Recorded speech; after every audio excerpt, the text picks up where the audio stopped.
6 niños fueron abandonados a su suerte bajo el sol, sin comida, sin agua, sin nombre que gritar. Cuando los encontró, ya no deberían haber estado vivos. Solo pretendía llevarlos al pueblo y seguir su camino. Pero lo que sucedió a continuación cambió su vida, y la de ellos, para siempre. Antes de continuar, cuéntanos desde dónde nos estás viendo. El sol del mediodía caía como plomo fundido sobre la cresta sur, convirtiendo la arena en un horno que hacía temblar el aire. Clara Dalton entrecerró los ojos bajo el ala de su sombrero mientras guiaba su mula por el sendero rocoso, las alforjas llenas de provisiones traqueteando con cada paso. Había sido un viaje largo hasta el pueblo, y más largo aún el regreso, pero necesitaba esas medicinas para el ganado y los clavos para reparar el corral que se había derrumbado la semana pasada. A los 40 años, Clara había aprendido que el desierto de Nuevo México no perdonaba la debilidad ni la distracción. Cada gota de agua era preciosa, cada sombra un regalo, cada decisión podía significar la diferencia entre la vida y la muerte. Había enterrado a su esposo bajo ese mismo cielo despiadado 5 años atrás y a su único hijo 2 años después. Desde entonces, había construido una existencia solitaria en su pequeño rancho, donde el silencio era su única compañía y la supervivencia su única meta. Pero cuando divisó el carromato volcado cerca de un grupo de mezquites retorcidos, supo que su día de soledad había terminado. Al principio pensó que era solo otro de los muchos restos que el desierto reclamaba. Ruedas rotas, maderas blanqueadas por el sol, huesos de animales dispersos. No era extraño. Los viajeros subestimaban la crueldad de esta tierra y el desierto se cobraba su precio. Clara había visto suficientes tragedias como para volverse inmune a ellas. Pero entonces vio el movimiento. Detuvo la mula y se bajó lentamente, con la mano instintivamente cerca del revólver que llevaba al cinto. 6 bultos pequeños se agrupaban a la sombra del carromato destrozado, tan inmóviles que por un momento dudó de lo que había visto. Luego, el más grande de ellos levantó la cabeza. Era un niño, quizás de 12 años, con la piel curtida por el sol y los labios agrietados hasta sangrar. Sus ojos oscuros la miraron con una mezcla de desesperación y desafío que Clara reconoció inmediatamente. Era la mirada de alguien que había decidido morir peleando. «Aléjese», murmuró el niño con voz ronca, y Clara vio que tenía un revólver en las manos temblorosas. «No, no se acerque más». Clara se quedó inmóvil, evaluando la situación. El arma temblaba tanto en las manos del niño que probablemente no podría acertar ni a un granero, pero la desesperación lo volvía impredecible. Detrás de él, los otros bultos comenzaron a moverse ligeramente. Una niña de unos 10 años abrazaba a una criatura que no podía tener más de 2 años. Otro niño, de unos 8, se acurrucaba junto a una niña pequeña que sollozaba quedamente. Y el último, de quizás 4 años, yacía tan inmóvil que Clara sintió un nudo en el estómago. «Tranquilo, muchacho», dijo Clara con voz pausada, alzando las manos lentamente. «No vengo a hacerles daño». «Eso dijeron los otros», replicó el niño, pero el revólver se inclinó ligeramente. «Dijeron que volverían por nosotros». Clara sintió algo frío deslizarse por su columna vertebral. No había otros. Estos niños habían sido abandonados aquí, dejados para morir bajo el sol implacable. La comprensión golpeó como un puñetazo en el estómago, pero mantuvo su expresión neutra. En el desierto, las emociones podían ser tan mortales como la sed. «¿Cuánto tiempo llevan aquí?», preguntó, dando un paso cauteloso hacia adelante. No lo sé». La voz del niño se quebró. «Muchos días. Mamá se fue. Papá también. Dijeron que encontrarían agua, pero…» No terminó la frase. No hacía falta. Clara había visto suficientes historias similares. Los padres salían en busca de ayuda y nunca regresaban, ya fuera porque habían muerto en el desierto o porque habían decidido que 6 bocas hambrientas eran demasiada carga. La niña mayor levantó la vista hacia Clara con ojos que habían visto demasiado para su edad. «Por favor», susurró. «Lina está muy enferma. Y Milo no ha hablado desde ayer». Clara miró al niño de 4 años y confirmó sus peores temores. El pequeño respiraba, pero apenas. Sus labios estaban azules y su piel tenía esa palidez grisácea que precedía a la muerte por deshidratación. Maldijo entre dientes. Esto no era asunto suyo. Tenía su propio rancho que atender, sus propios problemas que resolver. Había aprendido a sobrevivir manteniéndose alejada de los problemas de otros, construyendo muros alrededor de su corazón que el dolor no pudiera atravesar otra vez. Pero cuando el niño con el revólver finalmente se desplomó, vencido por el agotamiento, y el arma cayó a la arena con un ruido sordo, Clara supo que sus muros no servirían de nada esta vez.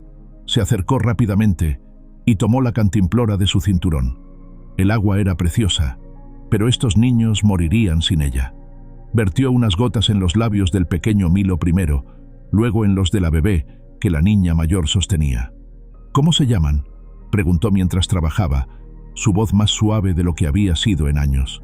«Yo soy Elías», murmuró el niño mayor, demasiado débil para seguir siendo hostil. «Ella es Jo, mi hermana. Los pequeños son Rosa, Benji, Milo y Lina». «Moreno», añadió Jo, con voz apenas audible. «Nos apellidamos Moreno». Clara asintió mientras evaluaba rápidamente la situación. 6 niños, todos desnutridos y deshidratados, algunos al borde de la muerte. Su mula podía cargar con 2 o 3 de los más pequeños, pero los mayores tendrían que caminar, y dudaba que pudieran llegar muy lejos. «Escúchenme bien», dijo, con esa autoridad natural que había desarrollado manejando ganado y sobreviviendo sola. «Vamos a subir a los más pequeños a mi mula. Jo, ¿puedes cargar a Lina? Elías, ayúdame con Milo». No fue fácil. Los niños apenas podían tenerse en pie, y cada movimiento parecía causarles dolor. Pero Clara había aprendido que la compasión era un lujo que el desierto no permitía. Lo que importaba era la acción, rápida y decisiva. Durante el lento viaje de regreso a su rancho, Clara trató de no pensar en lo que estaba haciendo. Estos niños necesitaban atención médica, comida, cuidados que ella no estaba segura de poder proporcionar. Su plan era llevarlos al pueblo, entregarlos al sheriff Breck y dejar que las autoridades se hicieran cargo. Pero cuando finalmente llegaron al pueblo 2 horas después, con los niños más pequeños medio inconscientes y los mayores arrastrando los pies, la realidad la golpeó como una bofetada. «No es asunto mío, Clara», dijo el sheriff Breck, sin siquiera levantar la vista de su escritorio. «No hay ley que me obligue a hacerme cargo de huérfanos. Llévalos a Santa Fe si quieres, o déjalos en el orfanato de las Cruces. Aquí no tengo espacio ni recursos». «Están medio muertos, Amos», replicó Clara, sintiendo cómo la rabia se encendía en su pecho. «No pueden viajar otros 100 kilómetros. Entonces no debiste traerlos aquí».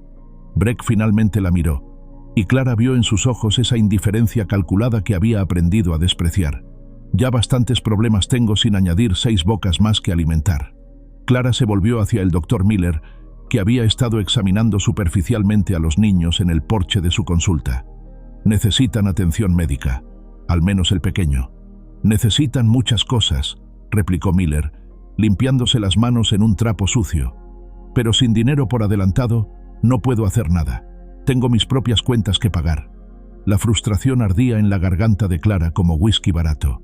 Miró a los niños, acurrucados unos contra otros en el escalón del doctor, y vio en sus ojos esa misma desesperación silenciosa que había aprendido a reconocer en el espejo. «Una noche», murmuró, más para sí misma que para ellos. «Solo una noche, hasta que encuentre qué hacer con ustedes».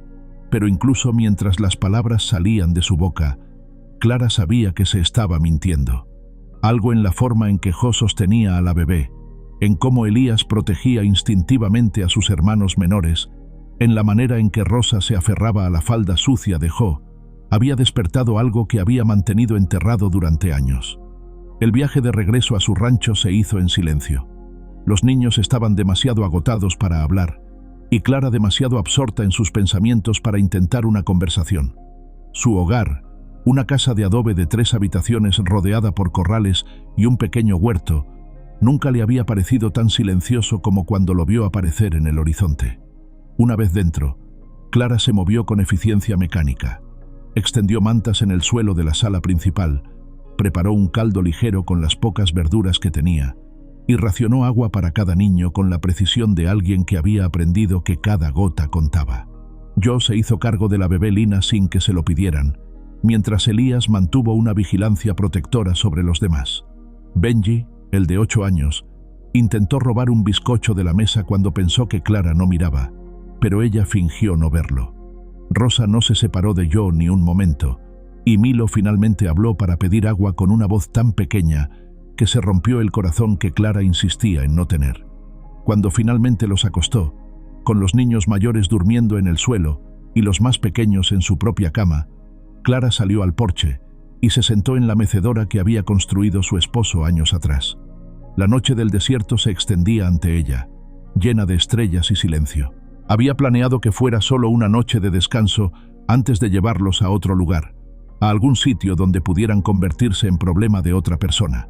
Pero mientras escuchaba los sonidos de 6 niños respirando en su casa, algo se agitó en su pecho, algo que no había sentido desde que enterró a su propio hijo.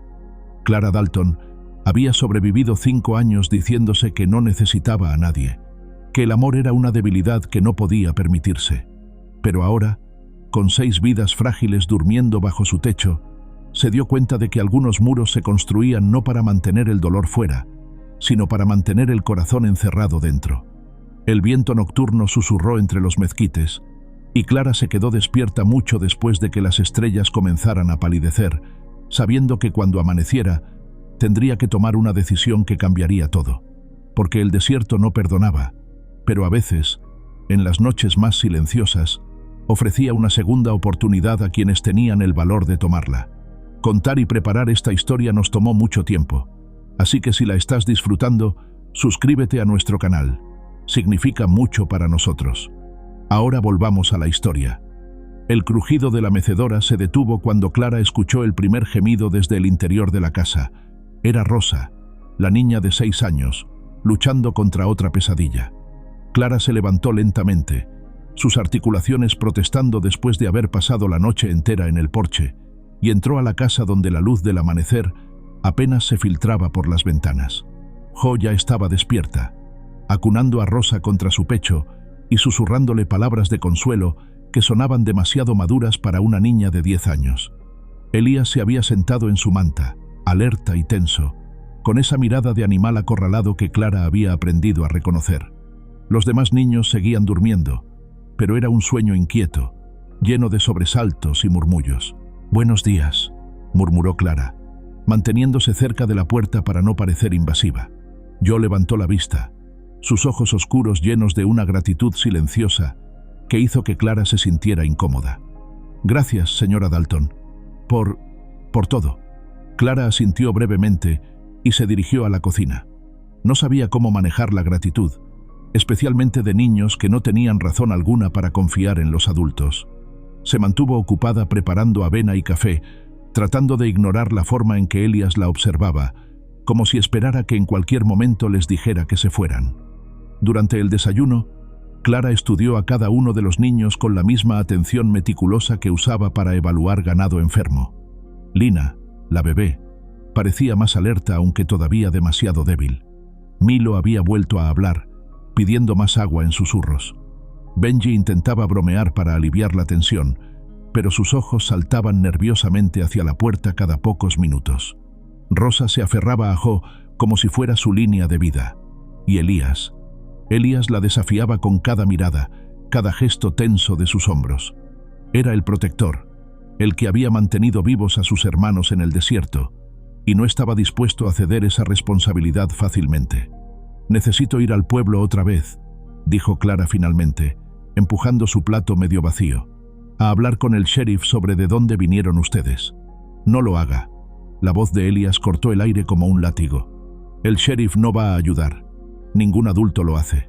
Clara se volvió hacia él, notando la forma en que Jo ponía una mano calmante en el brazo de su hermano. «¿Por qué dices eso?» «Porque ya hemos estado en otros pueblos», replicó Elías, con esa mezcla de sabiduría amarga y desesperación infantil. «Siempre es lo mismo. Dicen que nos van a ayudar, que van a encontrar a alguien que se haga cargo de nosotros. Pero al final nos separan», terminó Jo suavemente. «Dicen que es más fácil encontrar familias para 1 o 2 niños, no para 6. El silencio que siguió fue denso como el aire antes de una tormenta. Clara sintió algo retorcerse en su estómago, una mezcla de rabia y algo más profundo que no quería nombrar. «Nadie los va a separar», dijo, y las palabras salieron con más fiereza de la que había pretendido. «No mientras estén bajo mi techo». Elias la miró con sorpresa, y por primera vez desde que lo había encontrado, Clara vio un destello de esperanza en sus ojos antes de que volviera a levantar sus defensas. A pesar de sus palabras, Clara montó su caballo después del desayuno y se dirigió al pueblo. Necesitaba respuestas, y el sheriff Breck las tendría, quisiera cooperar o no. Lo encontró en su oficina, los pies sobre el escritorio y un vaso de whisky en la mano, a pesar de que apenas eran las 10 de la mañana. «Vuelves pronto, Clara», dijo sin levantar la vista de su periódico. «¿Ya te cansaste de jugar a la mamá? Quiero saber de dónde vinieron esos niños». Clara no se molestó en sentarse. «Y quiero saber quién los abandonó en el desierto». Breck suspiró y finalmente la miró. «¿Y yo por qué habría de saberlo? El desierto está lleno de carromatos rotos y gente que no llega a su destino. Porque 6 niños no aparecen de la nada, Amos. Alguien tuvo que verlos pasar. Alguien sabe algo. Aunque así fuera, ¿qué esperas que haga? ¿Que salga a buscar a unos padres que claramente no quieren ser encontrados?» La frialdad en su voz hizo que Clara sintiera ganas de abofetearlo. «Espero que hagas tu trabajo. Mi trabajo es mantener la paz en este pueblo», replicó Breck, levantándose lentamente. «No andar persiguiendo fantasmas en el desierto por 6 mocosos que probablemente están mejor contigo que con quien sea que los haya dejado ahí». Clara se quedó mirándolo un largo momento, memorizando la indiferencia en su rostro. Luego se dio la vuelta y salió sin decir una palabra más. El viaje de regreso a casa le dio tiempo para pensar. Los niños llevaban 3 días en su rancho y cada día se hacía más difícil mantener la distancia emocional que había cultivado tan cuidadosamente.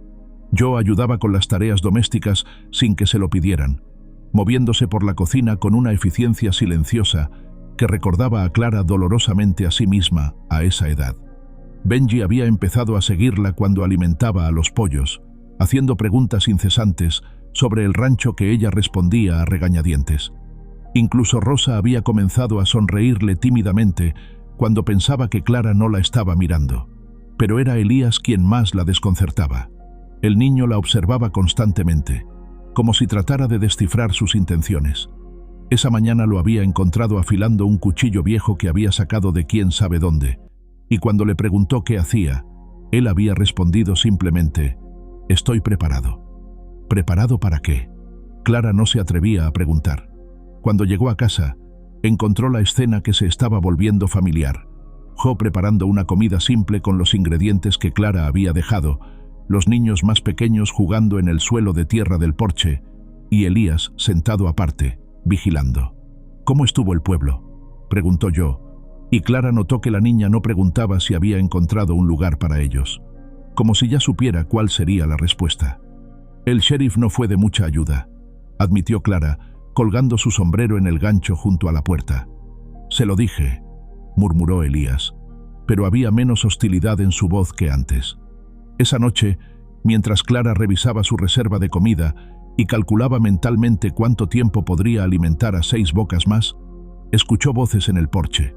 Se acercó a la ventana y vio a Joe contándoles una historia a los niños más pequeños, algo sobre conejos valientes y zorros astutos que los hizo reír por primera vez desde que los había encontrado. El sonido de esa risa hizo algo extraño en el pecho de Clara, como si una puerta que había mantenido cerrada durante años se hubiera entreabierto. Al día siguiente, mientras Clara reparaba una sección de cerca que se había caído, Elías se acercó a ella. No dijo nada al principio, solo se quedó parado ahí, observando cómo ella martillaba los clavos en los postes de madera. «¿Puedo ayudar?», preguntó finalmente.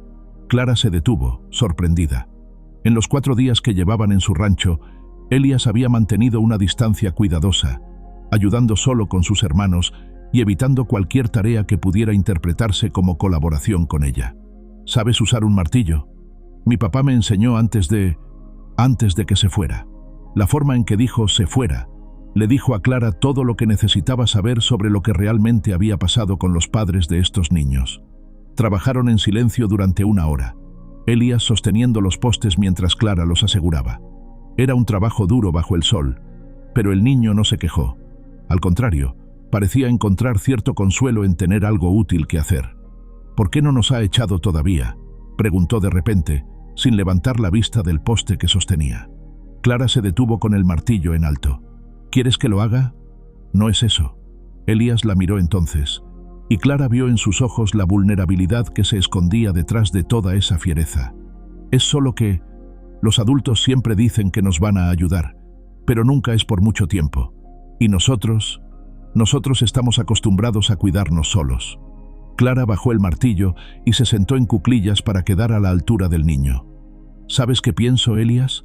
Pienso que ustedes han tenido que ser adultos demasiado pronto. Y pienso que eso no está bien. No tenemos opción, replicó él, pero su voz se había suavizado. Ahora sí la tienen, dijo Clara, y mientras las palabras salían de su boca, se dio cuenta de que las creía, al menos por ahora.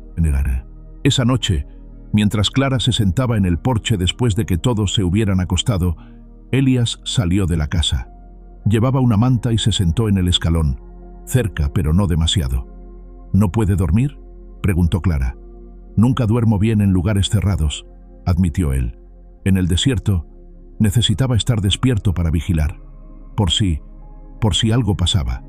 Clara asintió, entendiendo más de lo que él probablemente creía.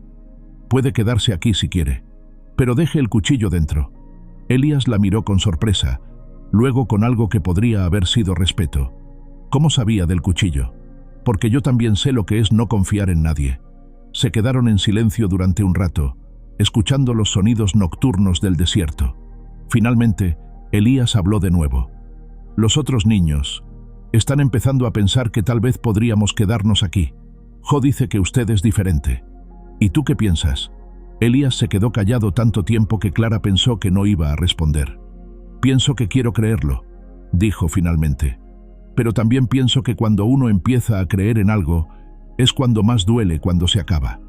Clara sintió como si alguien le hubiera apretado el corazón con un puño, porque ella sabía exactamente lo que él quería decir. Había pasado 5 años diciéndose exactamente lo mismo. Tiene razón, dijo suavemente. Duele mucho. Entonces, ¿por qué lo arriesgaría? Clara miró hacia las estrellas, pensando en su esposo, en su hijo, en todos los sueños que había enterrado junto con ellos. Porque a veces, dijo finalmente, el dolor de no intentarlo duele aún más. Cuando Elías finalmente se quedó dormido en el escalón, Clara lo cubrió con su propia manta y se quedó despierta vigilando, como sabía que él había hecho tantas noches en el desierto. Por primera vez en años, Clara Dalton no se sentía completamente sola, y eso la aterrorizaba tanto como la consolaba. La manta que Clara había puesto sobre Elías se agitó con la brisa del amanecer, y ella se dio cuenta de que había pasado toda la noche sentada en el escalón del porche, vigilando el sueño del niño. Sus músculos protestaron cuando se levantó, pero había algo extrañamente reconfortante en haber vuelto a sentir que alguien dependía de su protección. El sonido de cascos se acercaba por el sendero, y Clara reconoció inmediatamente la silueta familiar de Thomas Keeley montando su caballo roano. Había pasado una semana desde la última vez que lo había visto, cuando había venido a ayudarla con un toro problemático. Thomas era uno de los pocos hombres en quien Clara confiaba, un explorador retirado del ejército que conocía el territorio mejor que nadie y que tenía la rara virtud de no hacer preguntas innecesarias. Elías se despertó al oír los cascos y se incorporó inmediatamente, con esa tensión alerta que Clara había aprendido a reconocer. «Es un amigo», le murmuró, y vio cómo los hombros del niño se relajaban ligeramente. Thomas desmontó con la gracia económica de alguien que había pasado más años en la silla que en tierra firme. Era un hombre alto y enjuto, con el cabello gris recogido bajo un sombrero gastado y ojos que habían visto demasiado mundo como para sorprenderse fácilmente. Pero cuando vio a Elías en el escalón, Clara notó el breve parpadeo de sorpresa que cruzó su rostro. «Clara», saludó, tocándose el ala del sombrero. «Escuché rumores en el pueblo sobre que habías adoptado una manada de cachorros». «No son cachorros», replicó Clara, con más fiereza de la que había pretendido. «Y no he adoptado a nadie». Thomas la miró con esa expresión conocedora que la irritaba profundamente, porque significaba que podía ver a través de sus mentiras tan fácilmente como ella veía a través de las de otros. «Claro que no», dijo, pero había humor en su voz. «¿Y dónde encontraste a estos no cachorros?» Antes de que Clara pudiera responder, Jo apareció en la puerta con Lina en brazos, seguida por el resto de los niños que se agruparon tímidamente detrás de ella. Thomas los estudió con la misma atención que usaba para rastrear animales heridos, y Clara vio el momento exacto en que su expresión cambió de curiosidad divertida a algo más serio. «Jesús, Clara», murmuró. «¿Dónde los encontraste?» Clara le contó brevemente sobre el carromato volcado, sobre el estado en que había encontrado a los niños, sobre la indiferencia del sheriff. Mientras hablaba, notó cómo Thomas observaba los rostros de los niños, especialmente el de Elias, como si estuviera leyendo una historia escrita en sus expresiones. ¿Dijeron algo sobre sus padres? ¿De dónde venían? «Papá tenía deudas», dijo Jo en voz baja, acercándose a ellos. «Siempre estaba preocupado por el dinero. Mamá decía que teníamos que irnos, que encontraríamos un lugar mejor». «¿Recuerdas hacia dónde se dirigían?», preguntó Thomas, agachándose para ponerse a la altura de la niña. Jo negó con la cabeza, pero Elías se adelantó. «Papá mencionó un trabajo cerca de las cruces. Dijo que un hombre le había prometido tierra y trabajo si llevaba a la familia hacia el oeste». Thomas y Clara intercambiaron una mirada cargada de significado. Ambos habían oído historias similares. Familias pobres atraídas hacia el oeste con promesas que nunca se cumplían. Gente desesperada que desaparecía en el vasto territorio sin que nadie hiciera preguntas. «Voy a preguntar por ahí», dijo Thomas finalmente. «A ver qué puedo averiguar». Después de que Thomas se fuera, Clara se mantuvo ocupada con las tareas del rancho, pero no podía sacudirse la sensación de inquietud que había sembrado la conversación. Había algo en la forma en que Elias había hablado de las promesas hechas a su padre, algo que sonaba demasiado calculado para ser accidental. 2 días después, Thomas regresó con noticias que confirmaron los peores temores de Clara. «Nadie en las cruces recuerda haber visto pasar a una familia con 6 niños», dijo, sentándose en el porche mientras Clara servía café. «Pero hubo algo interesante. Un comerciante me dijo que había oído rumores sobre un terrateniente al oeste de las cruces que tenía formas particulares de resolver problemas con familias que le debían dinero». «¿Qué tipo de formas?», preguntó Clara, aunque ya temía la respuesta. «El tipo que hace que las familias desaparezcan en el desierto». El silencio que siguió fue interrumpido por un sollozo ahogado.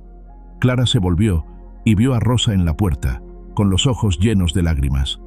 Jo apareció inmediatamente detrás de ella, rodeándola con los brazos, pero el daño ya estaba hecho. «Rosa, cariño», empezó Clara, pero la niña salió corriendo hacia el interior de la casa. Esa noche, después de que Clara logró calmar a Rosa con la ayuda de Jo, Thomas la llevó aparte. «Necesitamos ir a ver a ese terrateniente», dijo en voz baja. «Si realmente está detrás de esto, esos niños podrían estar en peligro».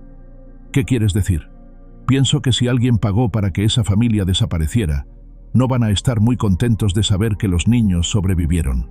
El frío que se extendió por el pecho de Clara no tenía nada que ver con la brisa nocturna del desierto. 3 días después, Clara, Thomas y Elías cabalgaron hacia el oeste bajo el pretexto de buscar ganado perdido. Clara había insistido en que Elías los acompañara, no porque quisiera exponerlo al peligro, sino porque sabía que el niño no se quedaría tranquilo sin saber qué estaban haciendo. La propiedad de Cornelius Wade se extendía por millas de tierra árida, marcada por cercas nuevas y ganado bien alimentado. La casa principal era una estructura imponente de adobe y madera que proclamaba riqueza y poder. Wade mismo era un hombre corpulento de unos 50 años, con ojos pequeños y calculadores que evaluaron a Clara con el mismo interés que mostraría por una yegua en venta. «¿En qué puedo ayudarla, señora?» «Dalton, Clara Dalton. Estoy buscando algunas cabezas de ganado que se me perdieron. Se dirigían hacia el oeste». «No he visto ganado extraviado por aquí», replicó Wade, pero sus ojos se movieron nerviosamente hacia Elias. «¿Y el muchacho?» «Mi ayudante», dijo Clara, notando cómo la mandíbula de Elias se tensaba ante la mentira. Mientras Wade hablaba de ganado y rutas de pastoreo, Thomas se alejó discretamente hacia los establos. Clara lo vio examinar equipos, arneses, restos de carromatos. Cuando regresó, su expresión era sombría. «Será mejor que nos vayamos», murmuró Thomas, cuando Wade se excusó momentáneamente para hablar con uno de sus capataces. Pero antes de que pudieran irse, Elías se dirigió súbitamente hacia un montón de chatarra cerca de los establos. Clara lo siguió y vio lo que había captado su atención: los restos de una silla de montar, la piel agrietada por el sol, pero aún reconocible. «Esa silla era de mi padre», susurró Elías, con la voz temblorosa de emoción contenida. «Está rota exactamente en el mismo lugar donde un caballo lo coceó el año pasado». Clara sintió como si alguien le hubiera echado agua helada en las venas. La presencia de esa silla aquí no era coincidencia, era evidencia. Thomas apareció a su lado, mirando la silla con grim reconocimiento. «Necesitamos irnos. Ahora». Pero ya era demasiado tarde. Wade había regresado con 2 de sus hombres, y sus ojos ya no mostraban la falsa cortesía de antes. «¿Pasa algo?», preguntó, pero había una amenaza implícita en su tono. «Solo admirábamos su colección», replicó Clara, manteniéndose entre Wade y Elías.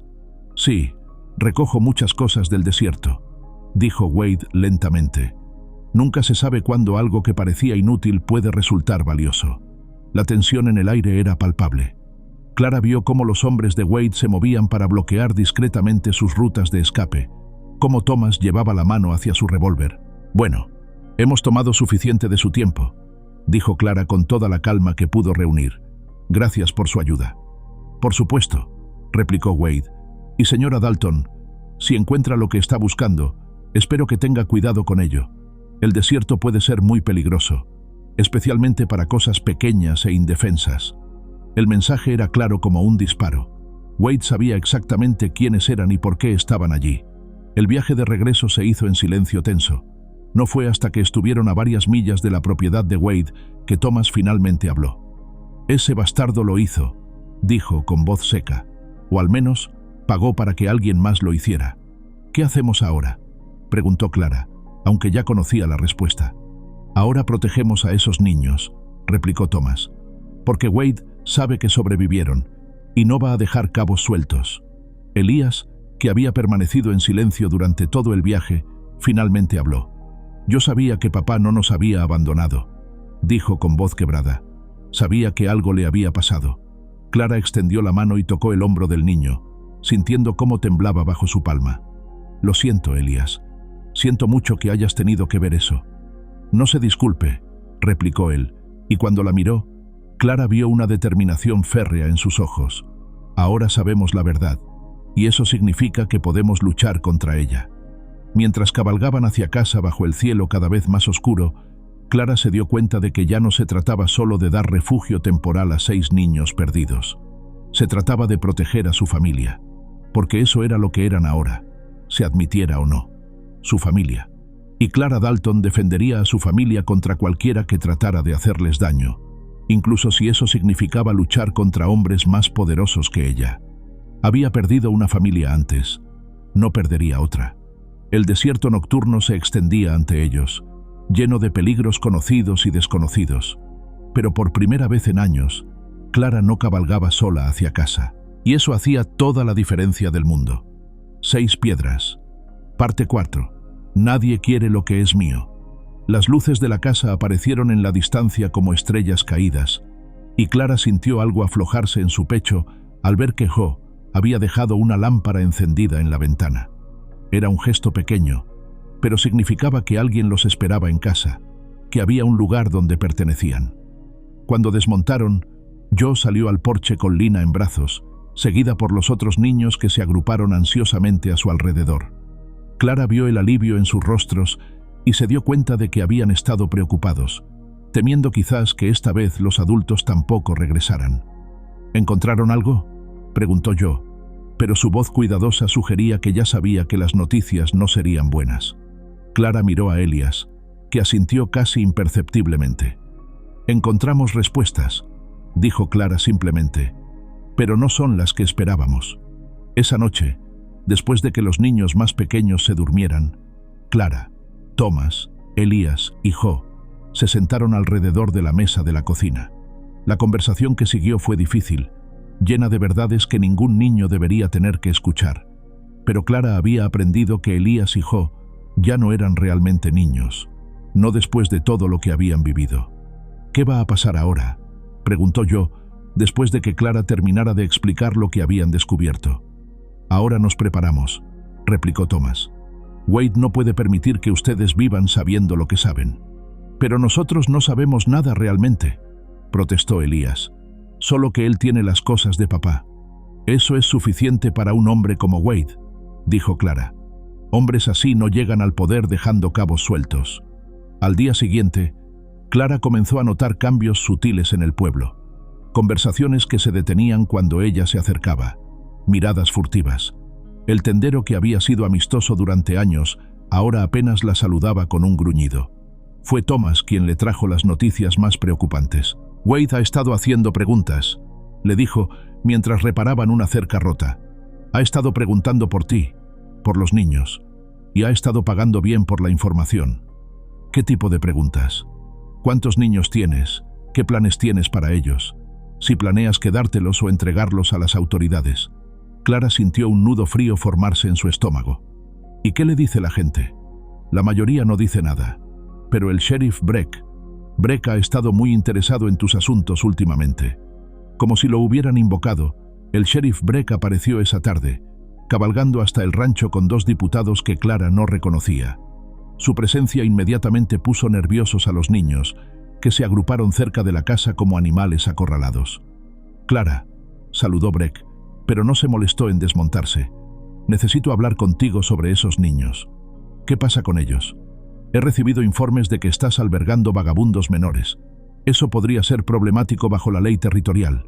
Clara sintió la rabia encenderse en su pecho como una hoguera. Esos niños no son vagabundos. Son huérfanos que necesitan cuidado. ¿Y tienes autorización legal para cuidarlos? ¿Papeles que demuestren que tienes derecho a tenerlos aquí? No necesito papeles para dar refugio a niños hambrientos. Me temo que sí los necesitas, Clara. El territorio tiene leyes sobre este tipo de cosas. No puedes simplemente recoger niños del desierto y decidir que son tuyos. Uno de los diputados se movió inquieto en su silla, y Clara vio que llevaba la mano cerca de su arma.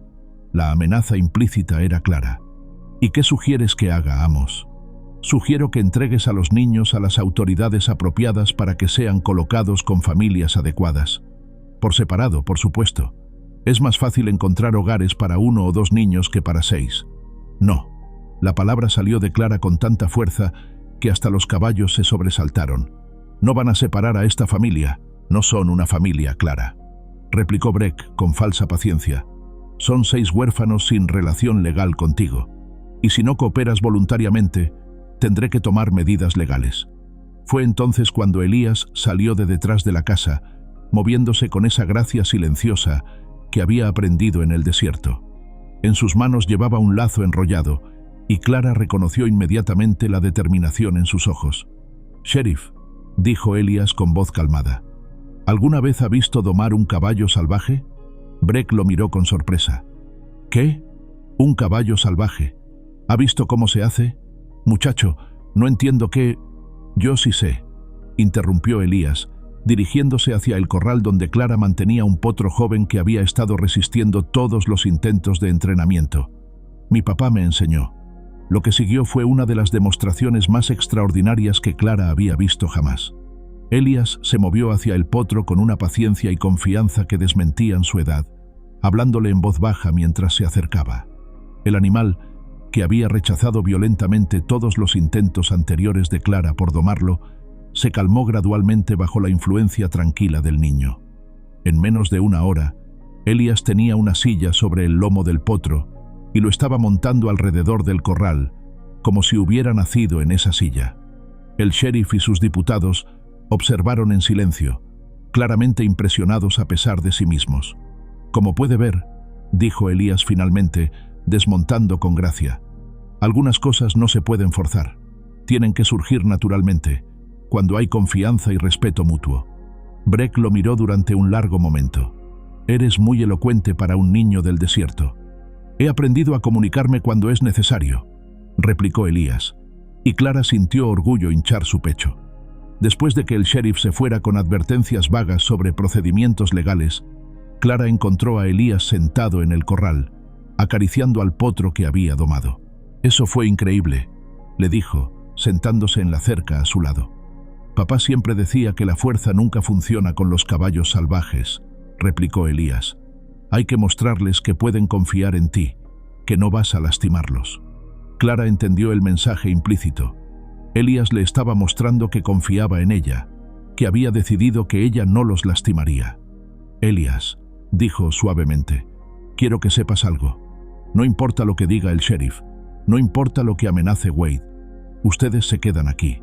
¿Cómo puede estar tan segura? Porque voy a luchar por ustedes, y voy a ganar.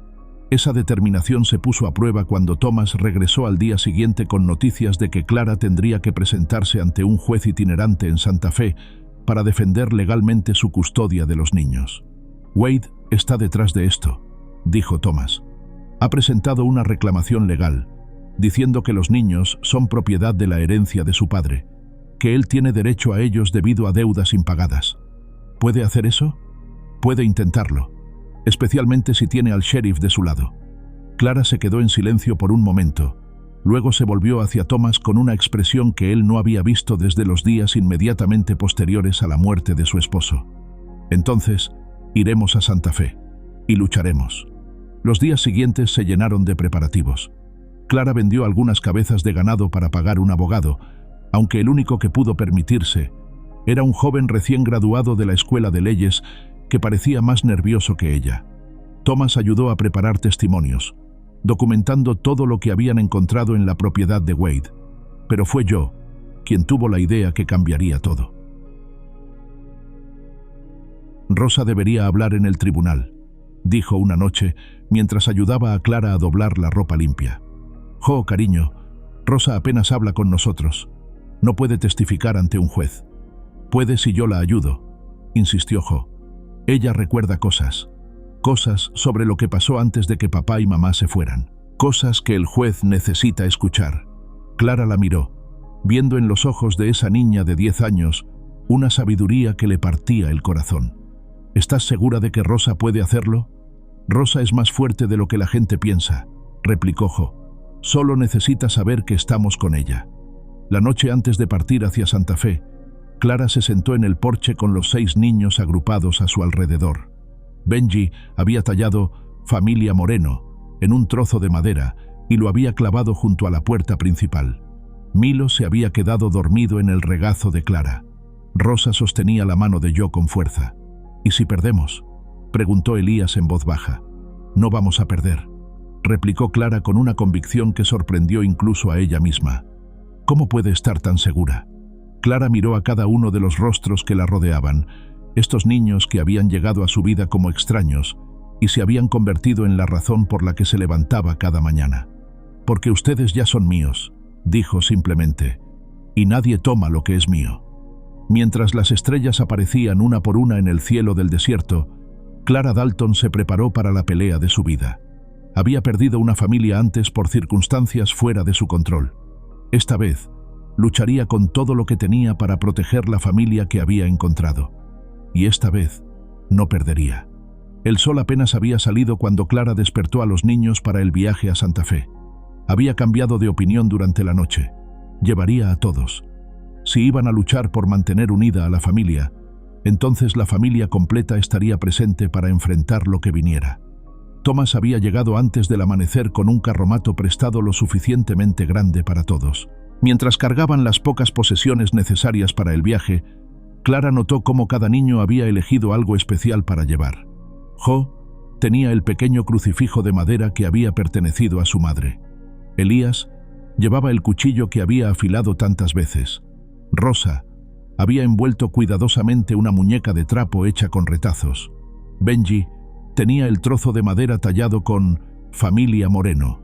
Milo abrazaba un caballito de madera que Thomas le había tallado. Y Lina se aferraba a una manta que olía a la cocina de Clara. El viaje a Santa Fe normalmente tomaba 2 días, pero el juez itinerante había establecido su tribunal temporal en Cerro Polvo, un pueblo de paso a medio camino. Era un lugar polvoriento y desolado, compuesto principalmente por una cantina, una tienda general y una iglesia abandonada que había sido convertida en sala de tribunal para la ocasión. Cuando llegaron, Clara sintió el estómago contraerse al ver los otros carromatos ya estacionados fuera del edificio. Wade había llegado con un contingente impresionante. 3 abogados de aspecto próspero, varios testigos y una escolta de hombres armados que hacían que la pequeña comitiva de Clara pareciera patéticamente inadecuada. El juez Hensley era un hombre mayor con barba blanca y ojos cansados que había visto demasiadas disputas territoriales. Había establecido su tribunal en el altar de la vieja iglesia, convirtiendo los bancos en asientos para el público y los testigos. «Este tribunal está en sesión», declaró Hensley con voz ronca. «Estamos aquí para determinar la custodia legal de 6 menores: Elías, Johanna, Benjamin, Rosa, Emilio y Catalina Moreno». Clara se sintió extraña escuchando los nombres completos de los niños. En su mente ya eran simplemente los suyos. El abogado de Wade, un hombre elegante llamado Morrison, presentó su caso con la confianza de alguien acostumbrado a ganar. Pintó un cuadro de Clara como una mujer inestable, viviendo sola en el desierto, sin recursos adecuados para criar 6 niños. Presentó documentos que supuestamente mostraban que el padre de los niños había contraído deudas significativas con Wade, convirtiendo a los niños en activos de la herencia que ahora le pertenecían. «Su señoría», declaró Morrison con voz resonante, «estos niños no son mascotas que se puedan recoger del desierto. Son seres humanos que merecen la estabilidad que solo una familia adecuada puede proporcionar. Mi cliente, el señor Wade, está dispuesto a asegurar que sean colocados con familias respetables que puedan darles la educación y oportunidades que merecen». «¿Familias separadas?», preguntó el juez. «Por supuesto, su señoría. Es más práctico y beneficioso para todos los involucrados». Clara sintió a Elías tensarse a su lado. Jo sostenía a Lina con tanta fuerza que la bebé comenzó a protestar. Rosa se había escondido completamente detrás de Jo, temblando visiblemente. Cuando llegó el turno de Clara, su joven abogado Peterson hizo lo mejor que pudo con recursos limitados. Presentó testimonios sobre el carácter de Clara, su capacidad para proveer para los niños y el vínculo que había desarrollado con ellos. Pero sus argumentos sonaban débiles contra la presentación pulida de Morrison. Fue entonces cuando Thomas pidió permiso para testificar. «Su señoría, estuve presente cuando encontramos evidencia en la propiedad del señor Wade que sugiere que él estuvo involucrado en la desaparición de los padres de estos niños». El tribunal se agitó. Morrison se puso de pie inmediatamente. «Objeción. Esas son acusaciones infundadas sin evidencia legal». «¿Qué tipo de evidencia?», preguntó el juez, claramente interesado. Thomas describió el descubrimiento de la silla de montar del padre, las evasivas de Wade, las amenazas implícitas, pero sin evidencia física llevada al tribunal. Sus palabras eran solo eso, palabras. «Su señoría», declaró Morrison con desdén, «estos son intentos desesperados de difamar el carácter de mi cliente. El señor Wade es un ciudadano respetado que solo busca el bienestar de estos niños». Clara vio cómo la audiencia se inclinaba en favor de Wade. El juez parecía impresionado por la presentación legal, por los documentos aparentemente oficiales, por la respetabilidad superficial de Wade. Su propio caso parecía débil en comparación. Una mujer solitaria sin recursos legales significativos, reclamando niños que había encontrado en el desierto. Fue entonces cuando Jo se puso de pie. «Su señoría», dijo con voz clara, «¿puedo hablar?». El juez la miró con sorpresa. «¿Cuántos años tienes, niña?». «10, señor. Pero he cuidado a mis hermanos durante mucho tiempo. Y hay cosas que necesita saber». Morrison se levantó nuevamente. «Su señoría, los niños no pueden testificar en asuntos tan complejos». «Déjala hablar», dijo el juez, y algo en su tono sugirió que había comenzado a cansarse de las objeciones de Morrison. Jo habló con una claridad y madurez que silenciaron completamente el tribunal. Describió la desesperación de su padre cuando perdió su trabajo, las promesas que Wade le había hecho, la extraña insistencia en que toda la familia debía viajar hacia el oeste. Contó sobre la noche en que sus padres salieron a buscar agua y nunca regresaron, sobre los días en el desierto esperando una ayuda que nunca llegó. «Papá nunca nos habría abandonado», dijo con voz firme. «Algo le pasó. Y ahora este hombre dice que somos suyos por dinero que papá le debía. Pero no somos ganado, su señoría. Somos una familia». «¿Y la señora Dalton?», preguntó el juez suavemente. «¿Cómo es ella contigo y tus hermanos? Nos salvó la vida». replicó yo simplemente. Y luego nos enseñó que podíamos volver a tener una familia. Fue entonces cuando Rosa hizo algo que nadie esperaba. Se separó de yo y caminó lentamente hacia el frente del tribunal. Su voz, cuando finalmente habló, era apenas un susurro, pero en el silencio absoluto de la iglesia, cada palabra se escuchó claramente. «El hombre malo», dijo, señalando directamente a Wade. «Él estaba ahí cuando papá se fue. Le gritó a papá. Dijo cosas feas». El tribunal estalló en murmullos. Morrison se puso de pie violentamente. «Su señoría, esto es absurdo. Una niña traumatizada inventando historias». Pero el juez levantó la mano para silenciarlo. «¿Puedes contarme más sobre eso, Rosa?» Rosa miró hacia Jo, que asintió alentadoramente, luego hacia Clara, que sintió su corazón romperse por la valentía de esta niña pequeña. «El hombre malo dijo que papá le debía dinero. Papá dijo que no tenía dinero pero que trabajaría». El hombre malo se rió. Dijo que no quería trabajo, quería que los problemas desaparecieran. Las palabras cayeron sobre el tribunal como piedras en agua quieta. Wade había palidecido notablemente, y Clara vio cómo Morrison susurraba urgentemente en su oído. «¿Y qué pasó después?», preguntó el juez, su voz ahora completamente diferente. «Papá se fue con los hombres del hombre malo. Mamá lloró mucho. Después mamá también se fue a buscar a papá. Nunca volvieron». Rosa comenzó a llorar entonces, no los sollozos histéricos que había tenido tantas veces, sino lágrimas silenciosas de una niña que finalmente había encontrado valor para contar la verdad. Jo inmediatamente corrió hacia ella y la abrazó. Elias se acercó también, formando un círculo protector alrededor de su hermana pequeña. Benji y Milo se unieron, y Clara vio cómo instintivamente se protegían unos a otros, como lo habían hecho en el desierto. «Señora Dalton», dijo el juez finalmente, «¿tiene algo que agregar?». Clara se puso de pie, mirando a los 6 niños que se habían agrupado ante el altar como si fuera su última línea de defensa. «Su señoría, cuando encontré a estos niños en el desierto, pensé que solo les estaba salvando la vida, pero ellos me salvaron la mía también. Me enseñaron que una familia no es solo sangre o papeles legales, es elegir cuidar a alguien, protegerlos, amarlos sin importar lo que cueste». Su voz se quebró ligeramente, pero continuó. «Estos niños ya son míos, su señoría, y yo ya soy suya, no por ley, sino por elección, por amor. Y si me permite quedarme con ellos, le prometo que los protegeré con mi vida». El silencio que siguió pareció durar una eternidad. Finalmente, el juez Hensley se aclaró la garganta.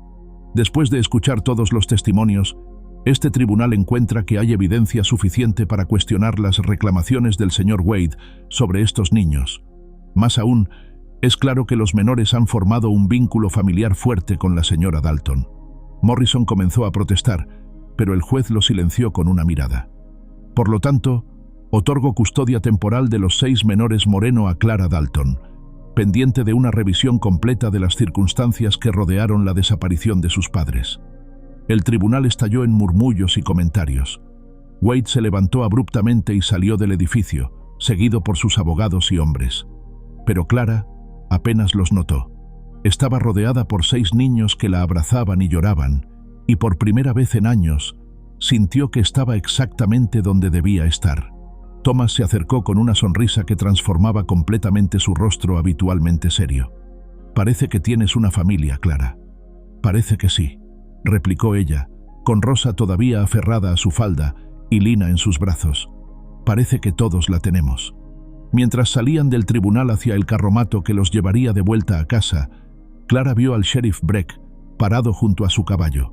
Por un momento sus ojos se encontraron, y para su sorpresa, el sheriff se tocó el ala del sombrero en un saludo respetuoso. Quizás, pensó Clara mientras ayudaba a los niños a subir al carromato, había subestimado a algunas personas. O quizás el valor de Rosa y la determinación de su familia habían tocado algo en el corazón del sheriff, que había estado enterrado bajo años de cinismo. El viaje de regreso a casa se hizo bajo un cielo lleno de estrellas, con 6 niños dormidos en el carromato y la promesa de un futuro que finalmente parecía seguro. Clara Dalton había entrado al tribunal como una mujer solitaria con 6 huérfanos. Salía como madre de una familia que había luchado para existir y había ganado el derecho a permanecer unida. El desierto se extendía ante ellos, pero ya no parecía hostil. Era el camino a casa. 6 meses después de la audiencia en Cerro Polvo, Clara se despertó con el sonido que había llegado a amar más que cualquier otro: la risa de sus hijos llenando la casa antes del amanecer. Era Benji intentando hacer reír a Lina con caras ridículas mientras yo preparaba el desayuno, y Milo persiguiendo a uno de los gatos del granero por toda la cocina. Clara se vistió rápidamente y salió al porche, donde encontró a Elías ya despierto, observando el horizonte con esa vigilancia instintiva que probablemente nunca perdería completamente. Pero ahora había algo diferente en su postura: relajación, confianza. Ya no tenía que proteger solo. Tenía un hogar que lo protegía a él también. «Buenos días, Ma», dijo Elías, y Clara sintió el familiar calor que esas 2 palabras siempre despertaban en su pecho. Había comenzado a llamarla así 3 meses atrás, casualmente al principio, como si estuviera probando cómo sonaba. Ahora lo decía con la naturalidad de alguien que nunca había conocido otra cosa, y Clara se había dado cuenta de que había dejado de corregirlo. «Buenos días, hijo. ¿Cómo están los caballos?» «El potro nuevo está respondiendo bien. Creo que para el fin de semana estará listo para que Rosa lo monte». Clara sonrió. Rosa había desarrollado una afinidad natural con los caballos que rivalizaba con la de Elías. La niña que una vez se había escondido detrás de yo ahora pasaba horas en el establo, hablándoles a los animales en susurros que parecían calmarlos mágicamente. El sonido de cascos los interrumpió, y Clara vio a Thomas acercándose por el sendero. Venía al rancho todas las mañanas ahora, ayudando con las tareas más pesadas y enseñándole a Elías técnicas de rastreo y supervivencia que el niño absorbía como una esponja. Pero hoy traía algo más que su presencia habitual. En su alforja llevaba un sobre oficial que hizo que el estómago de Clara se contrajera con aprensión. «¿Qué es eso?», preguntó cuando Thomas desmontó. «Noticias del juez Hensley». Thomas le entregó el sobre con una expresión indescifrable. «Llegó ayer al pueblo». Clara abrió el sobre con manos ligeramente temblorosas, consciente de que Elías se había acercado para escuchar. Leyó en silencio durante un momento. Luego alzó la vista con una sonrisa que transformó completamente su rostro. «¿Qué dice, Ma?», preguntó Elías, usando esa palabra que ahora sonaba tan natural. «Dice que la investigación sobre Wade está completa. Encontraron evidencia suficiente para procesarlo por varios crímenes, incluyendo extorsión y...». Clara tuvo que aclararse la garganta. «Incluyendo lo que les pasó a sus padres». Elías se quedó en silencio por un momento, procesando la información. «¿Y nosotros?». «Ustedes oficialmente ya no están bajo custodia temporal. La adopción es permanente. Son legalmente mis hijos». Elías la abrazó entonces con una fiereza que la sorprendió, y Clara sintió años de tensión disolverse finalmente de sus hombros. Ya no habría más amenazas, más audiencias, más incertidumbre. Su familia estaba segura. «¿Se lo decimos a los demás?», preguntó Elías cuando se separaron. «Por supuesto, pero primero tengo que terminar algo». Clara se dirigió al cobertizo donde guardaba sus herramientas y sacó un martillo y clavos. Había estado posponiendo esta tarea durante semanas, esperando el momento adecuado. Ahora sabía que había llegado. Con Thomas y Elías ayudándola, Clara quitó el viejo letrero que decía Rancho Dalton de la puerta principal del rancho. En su lugar, colgó uno nuevo que Benji había estado tallando en secreto durante las últimas semanas. 6 piedras. «¿Por qué 6 piedras?», preguntó Thomas, admirando el trabajo de Benji. «Porque eso es lo que somos», replicó Clara, mirando hacia la casa donde podía escuchar a sus hijos preparándose para el día. 6 piedras que se encontraron en el desierto y decidieron construir algo juntas. El resto del día se llenó con celebraciones improvisadas. Jo horneó un pastel con las últimas manzas que habían traído del pueblo. Rosa pintó flores en pequeños trozos de madera para decorar la mesa. Milo ayudó a Benji a construir una nueva percha para los pollos, con más entusiasmo que habilidad. Lina, ahora caminando con pasos tambaleantes, siguió a todos lados gritando de alegría. Esa noche, después de que los niños se durmieran, Clara y Thomas se sentaron en el porche como había llegado a ser su costumbre. El verano se acercaba a su fin, y el aire nocturno tenía esa frescura que prometía otoño.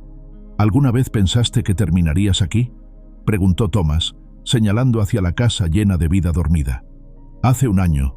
Si alguien me hubiera dicho que tendría 6 hijos, habría pensado que estaba loco, admitió Clara. Había construido una vida tan cuidadosamente controlada, tan vacía. ¿Y ahora? Clara miró hacia las ventanas donde brillaban las últimas luces de las lámparas, donde 6 niños dormían seguros y protegidos. Ahora me doy cuenta de que estar viva y vivir realmente son 2 cosas muy diferentes. Clara, dijo Thomas después de un momento, hay algo que he estado queriendo preguntarte. Ella lo miró, notando algo diferente en su tono. ¿Qué? ¿Crees que podrías usar ayuda permanente aquí? Un socio, quizás. Alguien que ayude con el rancho, con los niños. Clara sintió su corazón acelerarse ligeramente. ¿Estás ofreciéndote para el trabajo, Thomas Keeley? Estoy ofreciéndome para mucho más que eso, replicó él con esa honestidad directa que ella había llegado a valorar. Si tú quisieras. Clara lo estudió en la luz tenue del porche. Thomas había estado ahí en cada momento difícil. Había ayudado a construir esta familia tanto como ella. Los niños ya lo consideraban parte de su mundo, especialmente Elías, que había encontrado en él la figura paterna que había perdido. Los niños tendrían que estar de acuerdo, dijo finalmente. ¿Y tú? Clara sonrió, sintiendo una calidez en el pecho que no había experimentado en años. Yo creo que esta familia podría usar un poco más de amor. 3 meses después, en una ceremonia simple en la misma iglesia abandonada donde habían luchado por su derecho a existir como familia, Clara Dalton se convirtió en Clara Keeley. Los niños fueron los testigos, con Elías entregando los anillos que él mismo había ayudado a comprar con dinero ganado domando caballos para otros rancheros. El sheriff Breck, que había resultado ser más complicado de lo que Clara había creído inicialmente, ofició la ceremonia.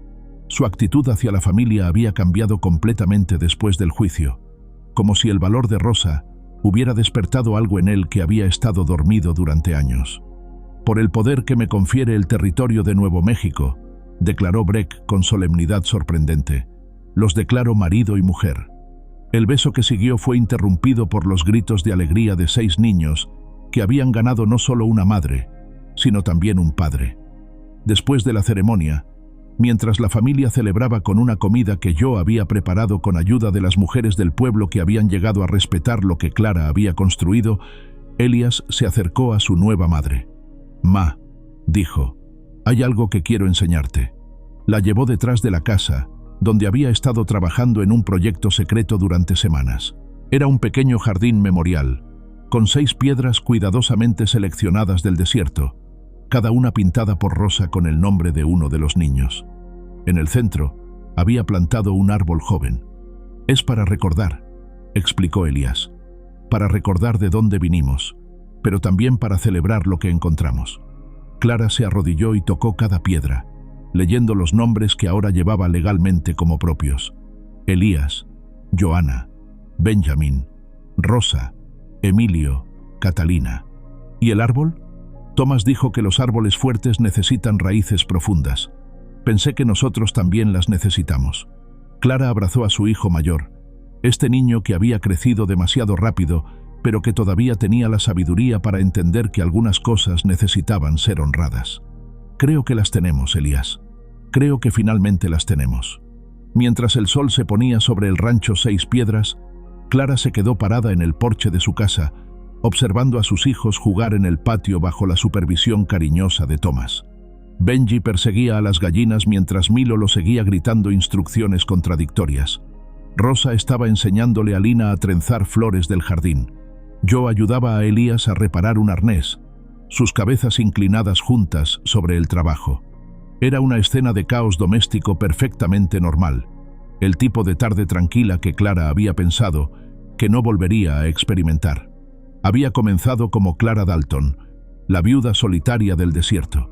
Había encontrado 6 niños abandonados y había pensado que solo les estaba salvando la vida. Pero al final, ellos la habían salvado a ella, enseñándole que el amor no era una debilidad que la haría vulnerable, sino una fortaleza que la haría invencible. Ahora era Clara Keeley, madre de 6, esposa de 1, protectora de una familia que había sido forjada no por sangre sino por elección, no por circunstancia, sino por amor. Y mientras las estrellas comenzaban a aparecer una por una en el cielo del desierto de Nuevo México, Clara sonrió y puso su mano sobre su corazón, donde el dolor había vivido durante tanto tiempo. Ahora había espacio para algo más: la risa que llenaba su casa, los brazos que la abrazaban cada noche, las voces que gritaban «Ma» cuando llegaba a casa. El desierto no perdonaba, pero a veces, en las noches más perfectas, ofrecía algo mejor que perdón: ofrecía redención. Y Clara Kili, rodeada por el amor de su familia elegida, finalmente había encontrado el suyo. A continuación, tenemos dos historias increíbles que te están esperando. Solo haz clic en la imagen que quieras ver y comenzará a reproducirse.